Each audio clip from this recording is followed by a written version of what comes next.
All right, peeps, what's up? Welcome to our locker room right here as I get to spit my noise on what I love calling my Mad Mike. But there's a lot going on around the National Football League, and right now a lot going on around the MLB, Major League Baseball, with that World Series. The Dodgers up 2-0 right now in the Yankees. And this game's in New York. Now, I'm going to just right fast here because I'm going to try not to keep looking over there, you know what I'm saying? But I want to keep you informed, what's going on right now while we watch this thing and watch it together. But I think that's so interesting because first, let's address it. We always talk about, we are in a world that always talks about the little man and the underdog, right? And we always love seeing the underdog reach up and win and the little man fight back and win, and we're inspired the most by that. But we tune in the most when these two big giants get to play each other, like the Dodgers and the Yankees. These are giants in organizations, giants in states, you know what I mean? Giants in media market, giant all the way around. They get to fight each other. Yeah, that we tune in for. And I was telling everyone earlier about this, I can't believe the Dodgers are looking like they're going to have this broom out to sweep all things away. That means 4-0 in this series will be, I think, devastating. Devastating for the Yankees, the pinstripes, the Dodgers, and to be able to go sweep you in the World Series, that'll be devastating. So we don't know yet. Still 2-0.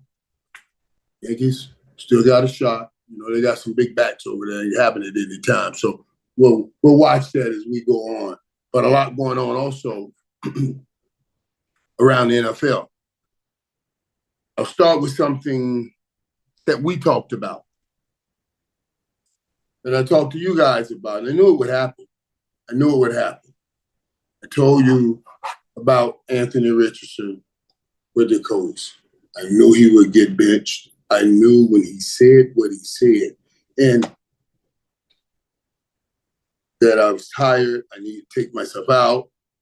And I tapped this helmet. You can't lead. I don't know. I don't want to kill this young kid because I know he's a kid. Excuse me. I know he's young, and I don't want to kill him. But he's put in a hell of a position because of the great gifts that he has. And when someone is given such a position, you got to make sure you undergird him right. I like to honor the man for getting there because, it takes something to get there. And he was fourth pick in the NFL draft. He plays quarterback, one of the most difficult positions in football, and he's playing it against the highest levels that is being played. I know he hasn't played a whole lot of games. The Bible usually talks about this, and I don't mean to go and hop on it, but I always think about, to be careful because your gift can take you to a place that your person is not prepared for. And I'm not saying he's a bad person. I don't know him personally, but I'm saying you have to be a certain kind of person when you're a leader of a football team. It's like being the leader of that's like being a big corporation or company like a CEO, because everything goes through you.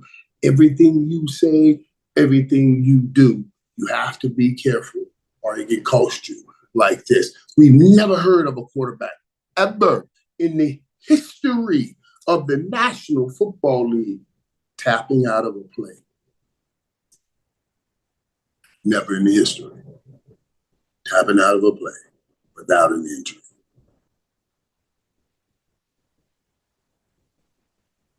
Never. I feel for him. Because know this. such a small thing didn't change the outcome in any way of the game. But it will follow him everywhere he goes. And he will have to put some great years together to put this behind him forever. And that's sad. That's sad. And I hope he gets an opportunity to get back on the field and learn from his mistakes. You know, I shouldn't even hear what you guys have to say. Okay, I see, right? Jesus Richardson Raw Project didn't play much in college, and he didn't. And that's what I was talking about. But everything, man, are they spending the kind of time with him that they need? I'm talking about in Indy. Look at how carefully Washington Commanders are bringing Jaden Daniels along. I said carefully, but they put him in fire. But what they didn't do is give him anything. They said when they drafted this kid, they realized at LSU, he was the first one in the building, and he was the last one to leave. So they knew he was going to start, but they didn't want to give it to him. And they wanted to make sure that he sees him getting the job as the result of the work he has put in. So he was over at the complex 3 a.m, learning everything. Last one to leave. Now, every time he steps on the field, he feels like I did what I needed to do. I earned this. Nobody gave me this. And I don't know that they're bringing I certainly don't think they're bringing Richardson along like that, young Richardson. And they need to help him, not with just what goes on the football field, but also his responsibility, not just what his football responsibilities are, but his leadership, his CEO responsibilities are. You got to help him. You chose to put him there as your leader. Now you got to undergird him and help him become a great leader. Because, like Jesus said, he didn't play much in college. He didn't lead. So if he didn't play much in college, he didn't lead a whole lot of men. You got to bring that up. Bring up his person to meet his profession. That's another thing I always tell people. When I tell you, I'll give out a speech and I'll title it like How to See Your Way to a Championship, and I'll give you 6 C's. The 7th C, which is the extra point, because 6 is a touchdown. 6 C's on how to see your way to a championship. That 7th C I give is always be careful when you have great growth in your profession without equal growth in your person. You can find yourself in some crazy situations, just like I did. If you have great growth and everybody's talking about you or your profession without maturing correctly in your person. So we're going to hope and pray that Anthony Richardson gets a shot and get things back on track. Let's talk about the Steelers for a little bit here, though, because interesting enough, I'll start with the first side of it. Old receiver from the Steelers get back into that AFC North. Deontay Johnson got traded to the Ravens today. Now the Ravens, that's a lot of riches right there. Deontay Johnson made Pro Bowl, a pretty good player. 2021 with the Steelers, caught 107 receptions, 1,161 yards, 8 TDs. So 107 receptions. A lot of those are, smoke, short routes and everything, only 1,100 yards. He's an inside guy. Flowers, that's their main man. And that's not going to change. He's going to remain their main man. Mark Andrews likely and Derrick Henry. You add this to that offense, which is interesting now. It's so funny.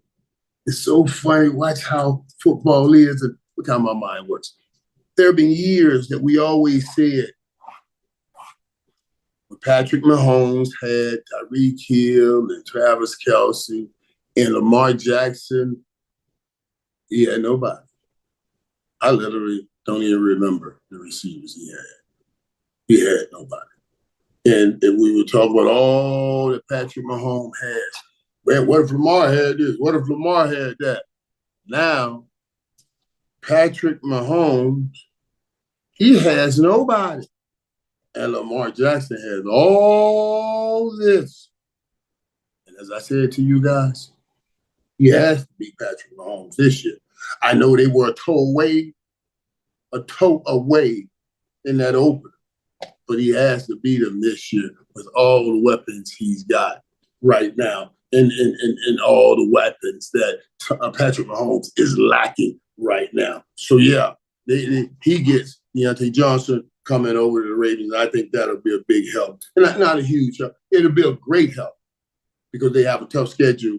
And, anybody you want to try to get through it, hopefully nobody gets hurt. But having that other receiver right there, that'll be a big help. Also, guys, let's stay in that West and talk about that Russell Wilson situation because I'm going to tell y'all right now, y'all saw that. And I talked about this before.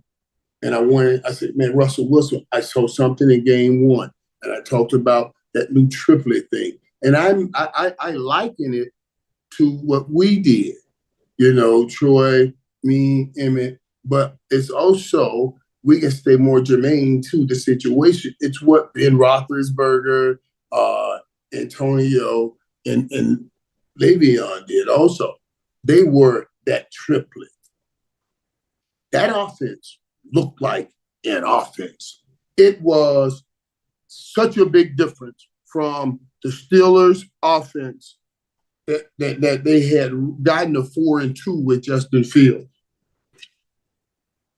This offense moved that ball up and down the football field, scored touchdown after touchdown after touchdown. Now, the final score read 26-18, but this game wasn't that close. No, the Giants played, but this game was not that close. And anybody watching this say, ooh, uh-oh. Because I'm going to tell you what I said. This will be the team. This will be the team. You say what you want. If Russell Wilson can keep playing like he's playing, and Najee Harris and Pickens, and they form that triplet and give this team an offense to match that defense,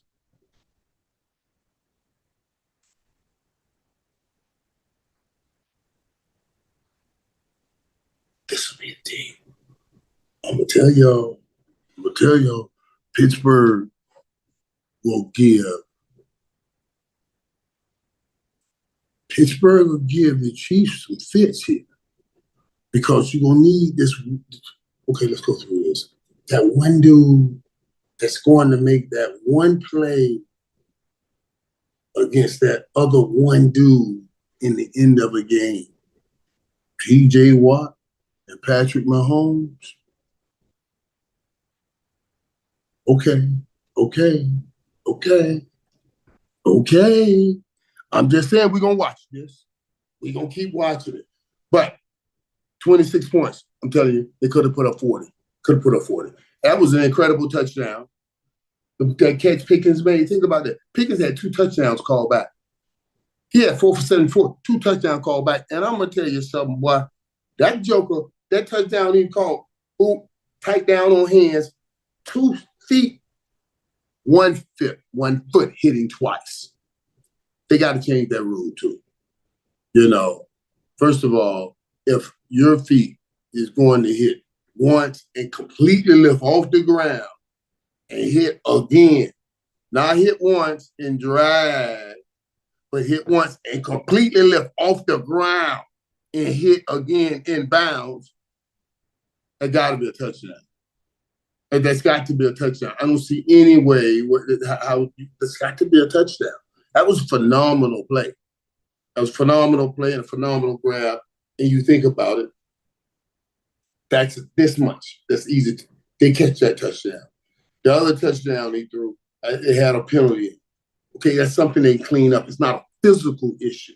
It's not a physical issue. It's not like we couldn't get there or he couldn't get open. He couldn't outrun it. It's not a. It's just a little cleanup thing. Clean up to get a touchdown. That third touchdown, Van Jefferson was running right up the street, right up the side. What do we call it? Right up the hash.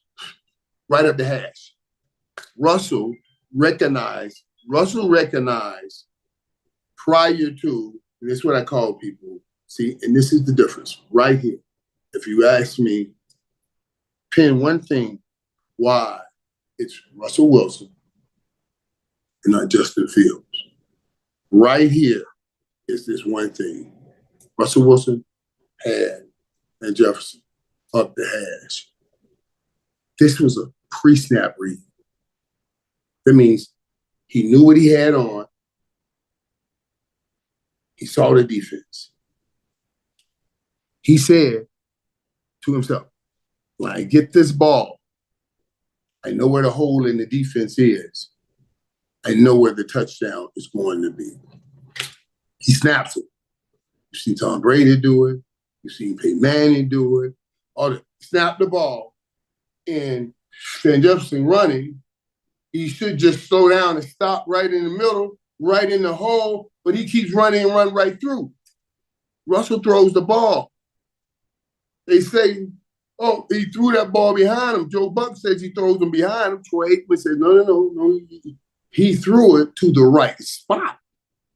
And Van Jefferson has to recognize that it's settled in that zone. That's the kind of stuff that, let me give you something that you see all the time, that you'll know what I'm talking about, the stuff that Travis Kelce has mastered. Go back, you'll see that play. You missed it, it's an easy touchdown. You got to recognize it. The back of the end zone is right there. Where you're running to, son, that's the end of the back of the end zone. And a man is back there. So there's no room to get a ball in anywhere over there. This is, every receiver don't know how to play in the middle of the field because they can't understand and read that and understand spacing and everything. He ran right through. You know what? Oh, my God. He ran right through. I was thinking about something else, man. Deontay Johnson. Yeah, he ran right through. He ran right through, and it made it look like that was Russell Wilson, but that really was the wide receiver.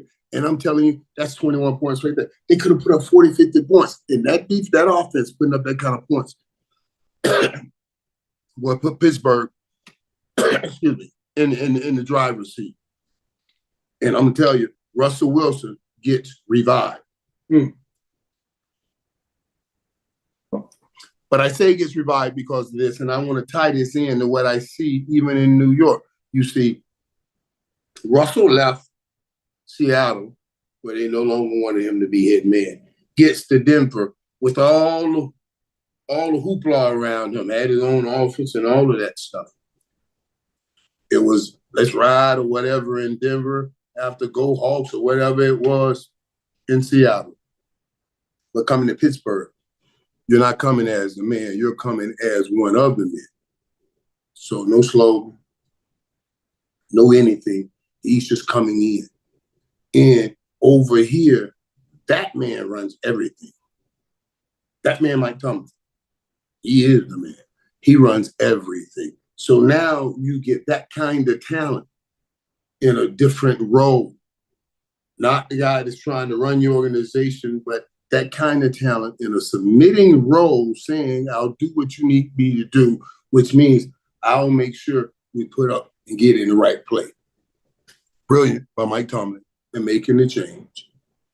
And we saw the results of it. And remember, it's only week 2.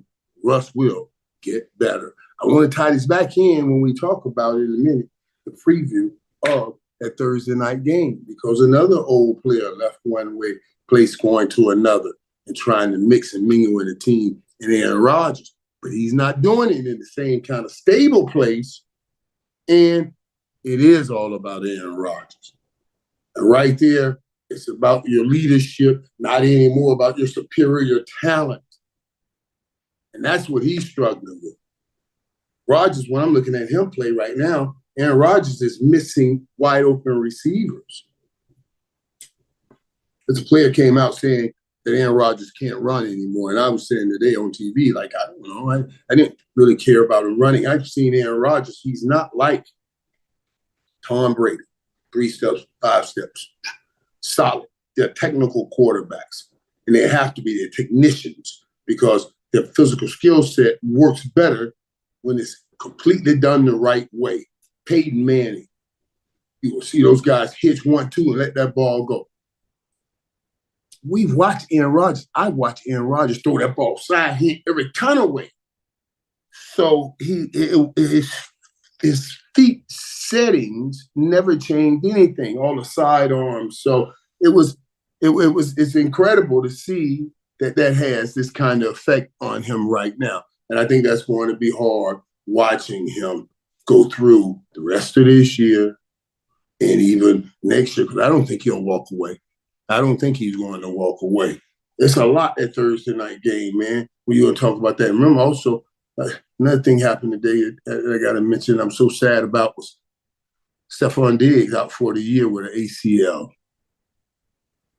Out for the year, guys. And I was looking forward to a couple of weeks from now, and I know they were looking forward to a couple of weeks from now to see Stefon Diggs go up against Trayvon Diggs. And that won't happen now. In the event, I don't know if it will ever happen because Stefon Diggs' contract was up. This is the last year of his contract. After this year, you know, who would ever know? If he goes back to the Texans, when will they play the Cowboys again?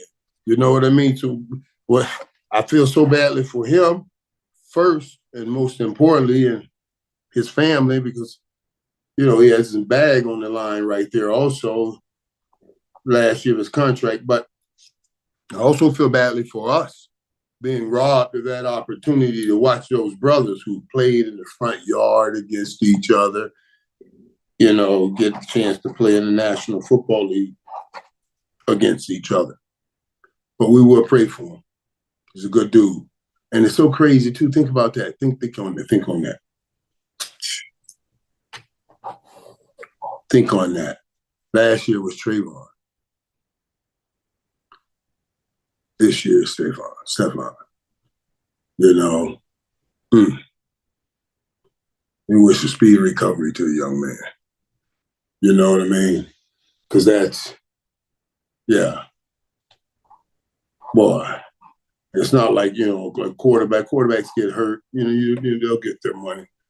This will be a situation where, you know, somebody will sign him, and hopefully D'Amico Ryans to get him back with Houston. But it would definitely affect everything and a lot of things as he gets ready to try to go into free agency and get him a bag. Hey, thank God Diggs won't be there against the Cowboys. They will put up 60. Ed, they may put up 60 anyway, buddy. Yeah, you know what I mean? They may put up 60. I love hearing my boy Michael Parsons say that they would have made a difference if he had been playing, and hopefully he comes back and make a difference. But right now, I can't buy what you say. I gotta wait till I see that you do something, anything, and then I'll be okay with that. You know what I'm saying? I'll be okay with that. Let me hear from you guys here in the locker room. Let me hear from you guys in the locker room and something. How do you guys what's on your mind? Okay, let's mess with Chris G here. How do you feel about Tua's returning? I really wanted to see them get that win the other day in Tua's return because there was so much, you know, everybody was so happy around it. I was in Miami. I was in Miami for the Miami Hurricanes game. And, you know, I showed you guys where Steve Smith was changing over the field for that game the next day. So, yeah. I wanted them to get that win. But it is so crazy how it's such a different offense with Tua. And Tua has taken on such a different man, too. We were talking about Anthony Richardson. You go back and punch up some of Tua rookie stuff before Mike Daniels, Coach McDaniels got there. You punch up some of his stuff and look at him. Not just how he played, look at his appearance, his person. And he was, his whole demeanor, his countenance was kind of like you could tell he didn't have confidence. The Tua you see now, that's a cool dude. That's the dude right there, man. That's the Funzarelli. He went from Potsy to Funzarelli. You guys go, you old heads, you know who that is from Happy Days. Potsy was Funzarelli was the coolest dude in the world. The Funzarelli. That's a great analogy, too. That's it. If you know Potsy and Funzarelli, you would say that's a great analogy. Oh, man, that's a great analogy, man. All right. Oh, yeah. I love it, dude. Bill, and I thank you. Thanks for asking that, man. Thanks for asking that, Bill. What's your thoughts on my son's Tut Tarantino new song? Because he put out the song about the Cowboys, man. Talking about we would never give up. All we will do is fight, fight, fight. We would never give up. And if they would have won that game, they'd have won that game against San Francisco, that could have been, that'd have been everything. Because I'd have been playing there. We would never could be. Even if they win Sunday, I'd be dropping out, boy, because I'm mad right now. I was like, I'm done with it, man. I don't see this. I'm not going to keep putting my emotions out here like this, man. I ain't going to put my emotions out here like this, man. I couldn't even really work on Monday on air. I really couldn't, man. I was affected, man. I got to get better at this. I got to get better. So everybody out here in this locker room, man, everybody, you guys been doing this jump for years. This jump is hard because I'm watching these jokers, and I can't do nothing. I just got to watch, and I got to hurt, and then I gotta quit them out. I'm done, and then be right back at the altar. You know what I'm saying? With any glimpse of hope. If Michael Parsons them get back on that field, give me any glimpse of hope, I get right back on that altar and just say, I do. I just want to see them do something. It'll be a great story if they can come back. That's what Jerry was talking about on my boy Sean and RJ show today. I get to see all of this stuff, everything that's out there. They bring it all to me. We go over it all before shows and everything. So, yeah, Jerry was talking about, hey, basically, this is it. There are no more players coming. Don't even look towards no trade deadline. Don't even worry about that. So a little bit, boop, the boom pop for me right there. And then he says we just got to put it together and make a great run. I hope he knows way more than I know, because I usually can see things. And if a run was in there, I would see it. But maybe I'm missing it. Maybe I'm missing it. So, yeah, we'll see. Hey, Samantha, she said, hey, Mike, I know there's no love towards. Where'd you go with that? Go back, Nathan. Was talking about no love towards the Buffalo? Where'd you go with that? Hold on. Okay, right there. I know it's no love towards the Buffalo. Oh, yeah, show with Cam and Mace. I sure always show what's going on. Say, what you mean towards Colorado? You guys joking? I got all the love in the world towards Colorado. And you're talking about Buffalo Bills, too. But I know you said Buffalo. You're talking about the Buffs. That's Colorado. All that. That's all the love in the world. My whole weekend, I told you that's how I met. Isn't that crazy, though? Do you guys do that, too? I measure the whole weekend on my team's wins and losses. I don't gamble. I know you guys probably do, but I don't gamble. But I ride this out so hard, man. Like, man, and I think it has some kind of correlation I'm always working on. Like the St. Thomas lost Friday night, then Miami won and Dion won, and then Miami won, Dion won, then Dallas lost. So my 2 inside won and my 2 outside lost. I'd be sitting here thinking about things like that. and what kind of pattern I have. I don't know. That's some crazy stuff, man. But yeah, trust me. We're going to get some much Buffalo love. Much Buffaloes, those Buffs love, man. And I saw somebody, oh yeah, I'm going to tell you what it was. I saw my boy, what's his name, that's always messing with Dion over there. Whitlock. That's always messing with Dion. I want to tell you something, too. I want to tell you something, but I don't want Dion to get mad at me because let me just share this right quick. Since I'll give you some of Colorado. Time's my guy. I love him. Been together forever, battled through things, and he's always been there. So I'll reach out to Time. As a matter of fact, I was with him when we were talking about this time, or I was going to visit him. And I say, man, this dude is saying this and this and this on this show. And I don't appreciate it. And I don't mind. And it was, Whitlock and them, and they were talking about, like, did he pay dues and how he got his job? And I was like, you guys don't even know. You guys don't know. So when we talk about paying dues, they were talking about, working up under this guy doing that. When a lot of guys get opportunities because their dads are coaches and they get a chance to coach and everything. Dion was doing this forever. So I had kids staying with him in his house even when he was playing. He was, paying dues, bringing kids in from all over. So he's always been about the kids. So I first was passionate about it. I said, man, they called me to come on the show. I want to go on and bust them up a little bit. I'm going to be the one to bust them up. Time said, no, man, can't do that. Wouldn't let me do it. I said, no, I'm going to straighten them. No. He said, just start with them.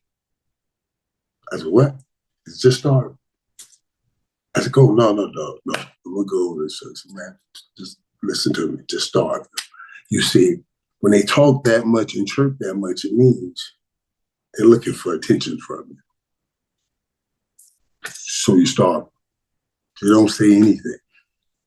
That's strength that I don't have. You see what I'm saying? Especially when I'm handling and carrying the truth. I want to hit you over the head with a boom. I ain't starving nobody. It's the truth. No. But I listen because he's my little big brother. He's my little big brother. He has those kind of things in him that I don't have, just like that. It was probably best that I just starve him, just like he said. So that's what I did. So yeah, man. Yeah. We're going to have much love always for Colorado and the Buffaloes. And I hope, I think about that. And what is the possibility of that cross coming to bear, Miami and Colorado playing, like if we get in the bowl, in the in the playoffs, because we're going to the playoffs. Boy, do I have a flight over here? I turn light on, man. I'm my dog brother. We going to the playoffs. And I believe Colorado getting in the playoffs because you want them teams in the playoffs. So I don't even know that. I just thought about it just then and put it out there. You know what I mean? I just thought about it. So yeah, that's going to be interesting to see what happens with that situation right there. Let's go over here, man. I don't want to talk a little bit on these Falcons because I know, oh my God, the Cowboys got them Falcons.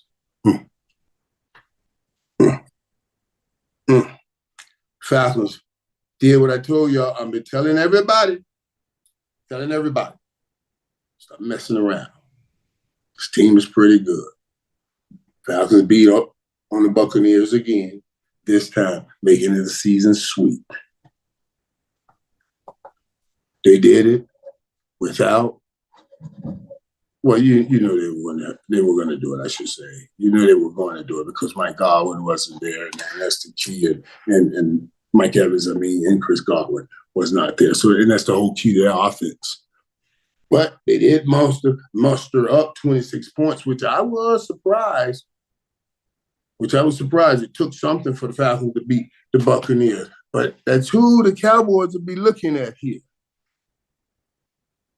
And And that's an explosive team. Kirk Cousins threw for 4 TDs against the Bucs. And the Bucs, a pretty good defense. Can you imagine what the Falcons are going to do? And this I'm telling y'all right now. I'm telling you right now. I'll tell you right now. This game is going to be so big for Atlanta. I wish I could go. I wish I could pop down. This is going to be insane. And I'm so worried that the Cowboys won't even have the understanding of what they are about to walk into, because they don't understand the value or the weight of the star on the side of the helmet. There's just no way that you could tell me that they understand that with some of the things I hear sometimes, because like when Michael Parsons says, okay, wait for the rematch. I mean, you guys missing the point. That was the rematch from the time that Detroit thought they got cheated a year ago. You got to walk in here with the fervor to match what they're giving. In Atlanta, getting a chance to take over that boy with Dallas, it's going to be crazy in Atlanta. It's going to be crazy in Atlanta. I'm so worried about what this game is going to look like with the Dallas Cowboys, buddy. I'm just telling you, buddy, I just don't know what that thing will look like without the running game, without your ability to stop the running game, and then have to try to stop Pitts. And, man, that's just going to be a tough game. It's going to be a tough game for Dallas. And yeah, I'll talk about that sometime later in the week. I can't jump too deep into that. I'll talk about that sometime later. But Jameis Winston, guys, I want us to remember here as I get ready to close this. I want to talk about Jameis Winston because I just think he's the greatest thing in the world. I thank God for him. I told you guys that I'm just happy to see him on the field. But I want to see if Jameis can turn this now into his thing. Can he turn it into something? Can he make a run with this?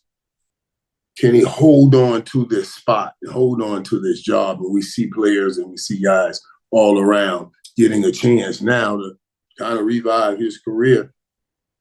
This is a good opportunity for Jameis to revive his career, because he's still at an age that he still can go get him a $100 million contract somewhere like what a Baker Mayfield just got, or something like, what Geno got, 30-something million in Seattle. You know what I mean? Well, okay, what is this here popping up? The boy bad, Irvin and Troy need to suit up. Atlanta 30, Dallas 10. Yeah. Hey, boys. Listen, we certainly can't suit up right now, but I'm telling you, the team I see in Atlanta would. No, Michael, don't put your mouth on that. No, that's not true. No. I like the team. I like them a lot. I almost about to say they would battle with the teams we had, but I can't put my mouth on that. That wouldn't be right. Even when I got ready to say it, my own spirit said, boy, please don't say that. And I stopped. You know what I mean? I stopped. But let's see what we got here. What up from North Boogie Down? All right, Bill. What up from North? Okay, Boogie Down here. Give me something else, man. Let's talk. What do you guys?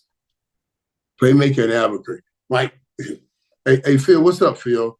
This is my boy, Phil. Phil's in Albuquerque. I didn't know that was you, Phil. I was just reading time, but I see that it is you. Phil's a good friend of mine, man.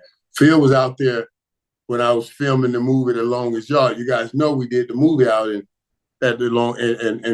Santa Fe, at Santa Fe prison. We shot a lot of it there. My boy Phil from Albuquerque over there, man. He come pick me up and we would hit Albuquerque, come pick me up in Santa Fe and we would hit Albuquerque right there. He says he's doing good. Yeah, that's my boy right there, man. It's good to hear from you, man. I like that, man. It feels great to have you in the locker room, buddy. He's a good dude, man. Praying for you always, buddy. Praying for you always. So, yeah, learn so much interesting. Learn so much listening to you. I appreciate that. Darth America, I appreciate that. And just the thought You know what I mean? I got a crazy brain and it works in crazy ways. But the reality is, it's a unifying brain. And that's why I'm telling you, even the biggest thing, I'm going to tell you guys, the biggest thing here, we always talk talent. We always talk how well somebody can run and jump. In the National Football League, the biggest talent, the greatest gift you can have is the gift of unity, bringing people together. If you can bring people together on a football team, you got a greater chance at winning, period, because you have a collective will. This is when I see players, I look at physical gifts. What can you do? But I also look at, and we'll take a guy that's a little less talented, if you know how to bring people together, if you know how to look down inside kids and pull out their kings, if you always are talking to their best men to bring it out of them, and you can win in anything you do.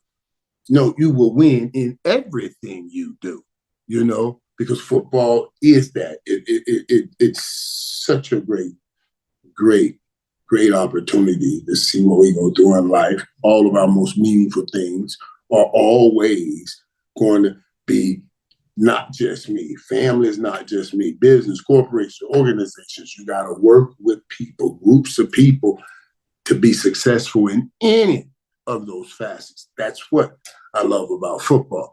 And that's what I love about talking about football. How can we be more successful in life while we're talking about what we love talking about, football?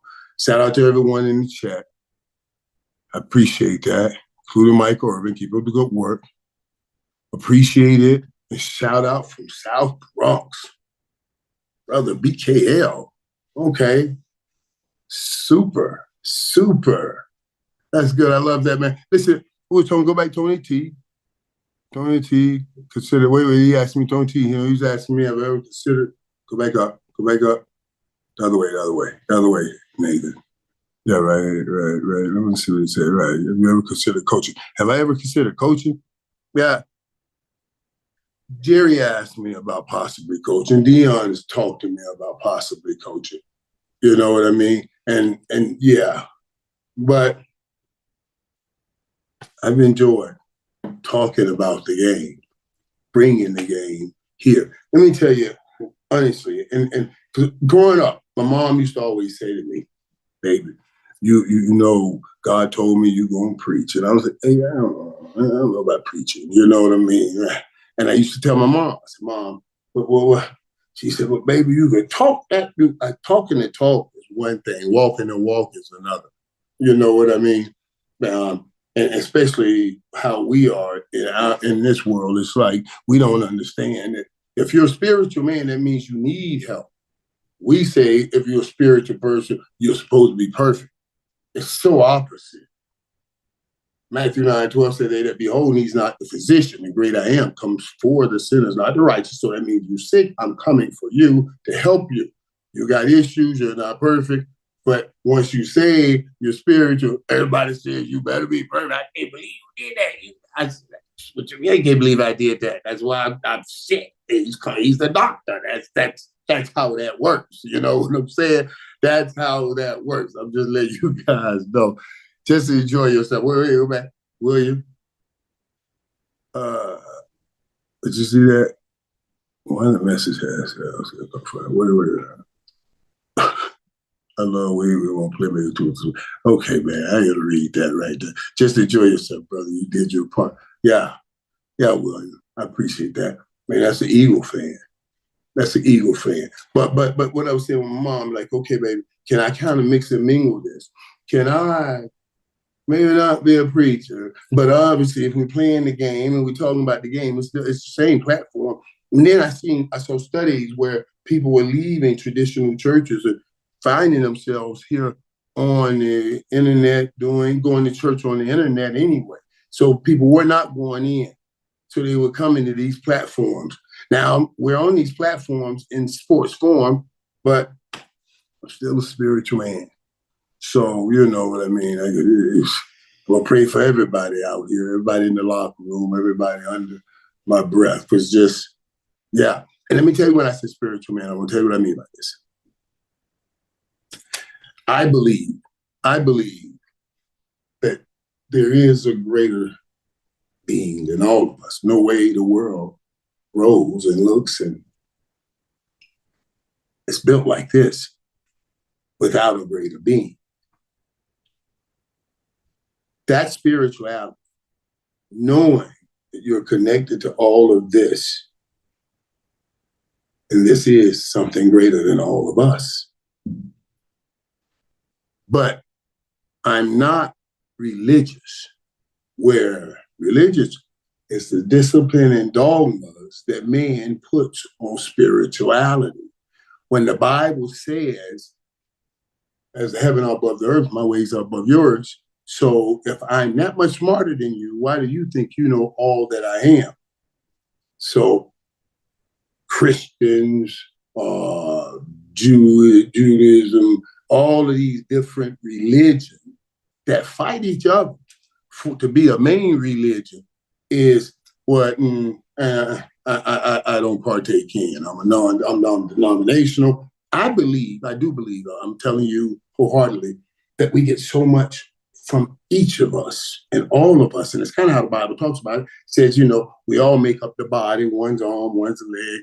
Each all these have different functions, but they make up a perfect body, like your body, right? So like, let me just share something with you. Like when I did Rich Eisen's, and because I got a lot of friends, Jewish friends, and I've done the baby naming ceremonies and all of these things. I do the baby naming ceremonies. I speak for his daughter and sons. I've been to bar mitzvahs with my agent, with his kids, Steve and Dale. Dude, I'm sitting here saying, oh my God, we should be doing this. We should be doing this. I'm talking about Black people, I'm talking about Christians, I'm talking about everybody. This baby naming ceremony, that's where they bring that baby in there and they hold that baby up and everybody's talking who this baby is and what their name means, and they passing that baby along. Baby naming ceremony. And then a bar mitzvah where that kid standing up talking about who he is and who he represents most like in the Bible, who he's going to be. It's powerful stuff. That stuff now that's all going to be right here, put on this, held in, stored forever. And when the kid goes astray doing whatever he's going to do, you can bring him back and show him all of this and bring him back in alignment with where he was before and where he wants to go. Now, we spend money. Same thing, like they're spending money. We call it a baby shower and a sweet 16. Empty buckets. Spending the same amount, but it's an empty bucket. What are you getting in a baby shower? Couple of cute outfits. What are you getting at a sweet 16? A party? You're not getting anything that's going to help a kid get back on track when he strays, not if he strays. When he strays. That's all I'm saying. So I want to take a piece of everything. And that's what the Bible says that we should be doing.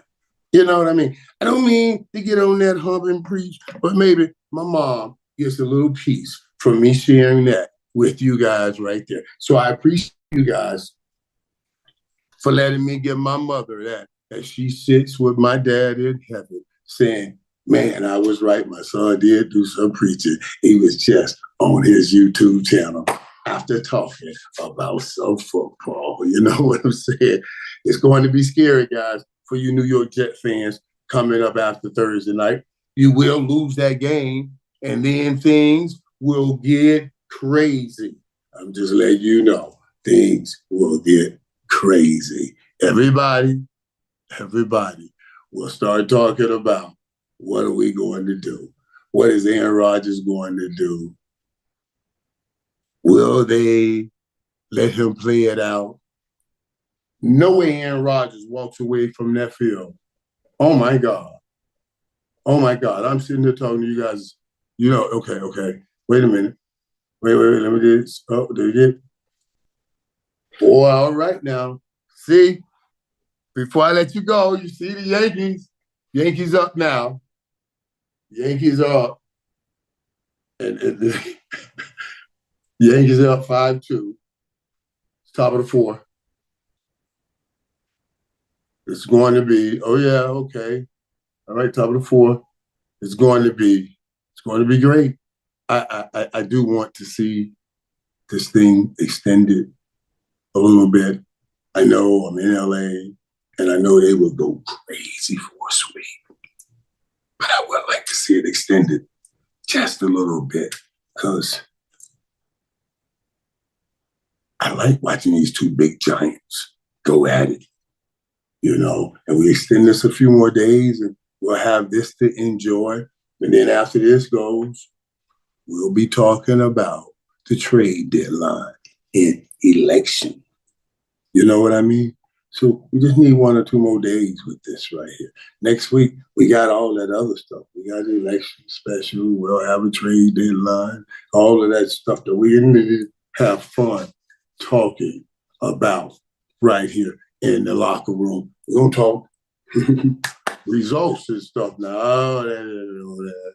Politics is always a funny subject to broach and bring up, because people get absolutely crazy when we talk it. But it's history, and we must discuss it in the locker room. Let's discuss it here in the locker room next week. All right, guys, let's go and watch the rest of this World Series and see what we get between these two giants. Not David and Goliath, just two Goliaths, two giants going at it. I want to thank you guys for joining me here in the locker room. I sit down and say I'm going to chat an hour, because I don't get an opportunity to talk about a lot of things on air sometimes. And I get it. And I get here, and it goes so quick. It's amazing how fast time runs when you're just sitting still and talking. And we really don't get a chance to do a whole lot of it, because we're always running around trying to get something done. Any man, too. Bishop and I'll just say this before I go. Bishop used to always say, any man that's doing anything great and doing it right with his family really feels like kind of a fireman. You know what I mean? Because what you do is spend so much time running around to everybody that you love, taking care of them, and putting out the fires. You're putting out the fires. You know what I mean? And right here, when we come together, we get a chance to chat, to help put out some fires, So I appreciate that. I appreciate it. I get to talk about some things, and you guys are here, and we can share it together. So listen, I look forward to seeing you next week, right here on Mad Mike in the locker room with Mike.